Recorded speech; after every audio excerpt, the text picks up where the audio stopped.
il me semble qu'il y a vraiment deux grands sujets. Le premier, c'est la rapidité des changements. C'est-à-dire que je pense qu'il y a encore quelques années, il y a encore peut-être 10 ans, finalement, les choses étaient assez stables. Et donc, on avait le temps de s'y préparer, de faire des plans de déploiement sur 3-5 ans. On avait le temps de faire des gestions prévisionnelles, etc. etc. Là, le sujet qu'on a à traiter, c'est que ça bouge très vite. Et c'est très déstabilisant, en fait, pour notre organisation. Et pour nos collaborateurs aussi. Hein. Donc, on a une pression concurrentielle qui n'arrête pas de s'intensifier. Et puis, les choses bougent très, très vite. Donc, comment est-ce qu'on fait pour gérer cette rapidité du changement? Donc, voilà. Donc là, il y a vraiment une question d'état d'esprit.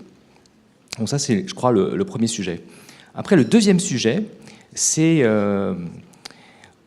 en fait la valeur. Elle était très fortement sur les aspects techniques.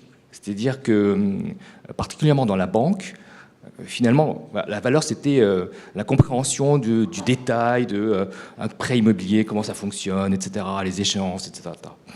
Tous ces aspects-là, effectivement, vont migrer vers les machines. Et la valeur va se déporter vers le relationnel. Par exemple, donc, moi j'ai vécu un petit peu aux États-Unis, et il y avait un article qui parlait de les médecins. Donc vous savez qu'aux États-Unis, donc la proportion de procès de médecins est beaucoup plus élevée qu'en France. Et cet article, il disait en fait, quel est le facteur qui fait que les gens vont attaquer quand il y a un problème? Le facteur prépondérant, c'était la qualité de la relation du médecin. C'est-à-dire que si vous aviez un médecin sympa, qui était empathique avec vous, même s'il était incompétent, vous n'allez pas l'attaquer. Par contre, les médecins qui sont arrogants, qui vous traitent de haut, ceux-là, quand ils se trompent, systématiquement, ils sont attaqués.